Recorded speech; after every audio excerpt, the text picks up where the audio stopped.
Welcome to chapter 20 of the book of Joshua. Cities of refuge. We have the map over here. We'll go through these cities of refuge. This, as it says down here in verse 3, it's a place of refuge to the manslayer. Well, let's just go ahead and read it. And the Lord spoke to Esau, saying, Speak to the sons of Israel, imperative, saying, Appoint to you the cities of the places of refuge which I spoke to you through Moses. A place of refuge to the manslayer striking a life unintentionally without forethought, which we call manslaughter in the United States. Now, where was this found? It was found in, I wrote it down here, Numbers 35. And it'll go through all of the law considering the manslayer and how it all works and everything. This place is just a map, a diagram of where these cities are. And you might want to read Numbers 35 first before this and catch up with it and then go through this. And it continues, and the cities shall be to you a place of refuge. Now I could have highlighted this in green and had you add it to your English derivatives book. The figa devterion. Well, the fugitive comes from the figa, and the devterion is another part that really wouldn't. So maybe it wouldn't go well in the English entities of the Book of Revelation book, but it says, and the manslayer shall not die by the one acting as next of kin for blood. Now, I would imagine that there are a lot of times somebody would be accidentally killed that the next of kin would not be interested in taking vengeance if it was an accident. But if there was a next of kin who thought somehow that this was intentional or whatever, his reasoning, I suppose from their laws that he did have a right to slay the person.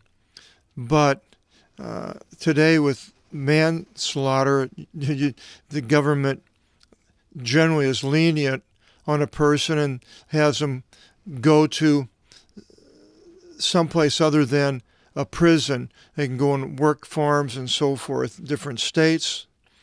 So it continues and it says, and he shall flee, that is the man slaying someone, to one of these cities and shall stay at the door of the gate of his city, and shall speak in the ears of the presbyteron, the elders of that city, concerning his words, giving reasons why he wants to find sanctuary in that city. And the congregation, the synagogue, shall return him to them, and shall appoint to him a place, and he shall dwell with them.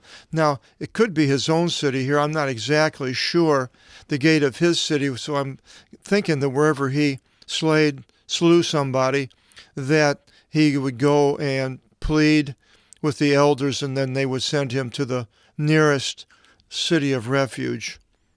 And the congregation shall return to them, and shall appoint to him a place, topography, in map making, and he shall dwell with them. And when the one acting as next of kin for blood shall pursue after him, that they shall not consign the one manslaying into his hand, for he struck his neighbor not knowing, and he himself was not disliking him, the neighbor from yesterday and the third day before. And the manslayer, he shall dwell in that city, until he should stand in front of the congregation for judgment, until the great priest should die, who shall be in those days. Now, I'm not exactly sure what he means. He shall stand in front of the congregation for judgment.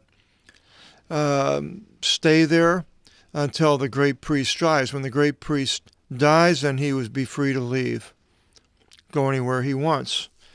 Then the manslayer shall return and shall come unto his city and to his house, even to the city from where he fled from there. And he separated Cadiz in Galilee, and that's up here in Galilee, north of this is the Lake of Galilee, Sea of Galilee, in Mount Naphtali, and Shechem in Mount Ephraim. And so Shechem is down here, right next to, maybe it goes up into Ephraim, Mount Ephraim. And the city Arba, this is Hebron. Now, from what I understood, Hebron was Arba, this is Hebron in the city of Judah. So apparently it's switching it to down here to Hebron today. It's still there in the West Bank. And on the other side of the Jordan by Jericho, right here, from the east he gave Bezer, or Bosor, in the wilderness, in the plain, from the tribe of Reuben. And we see that. And Ramoth in Gilead, and Gilead is this whole area in here, from out of the tribe of Gad. They have Gad going up that far. And Golan in Bashan. And this is Bashan up here, and there's Golan. And that probably has to do with the Golan Heights today, which was part of Syria that Israel took from Syria. I think it was in one of the wars that they had. From the tribe of Manasseh. These were the cities selected to all sons of Israel, and to the foreigner lying near among them, the proselyto, to take refuge there. To anyone unintentionally hitting a soul, that he should not die by the hand of the one acting as next of kin for blood, until whenever he should be placed before the congregation in judgment. So now, maybe they put him there in this place of refuge, and then they gave a trial, and later if they found him guilty, I don't know if they could take him out and stone him to death. I'm not exactly sure. But these were these cities of refuge. Short chapter. Levi's lot, which he did not have any land, so we'll find out exactly what Levi does receive from the Lord. Next time, hope you'll join us in the next seminar. Till then, God bless.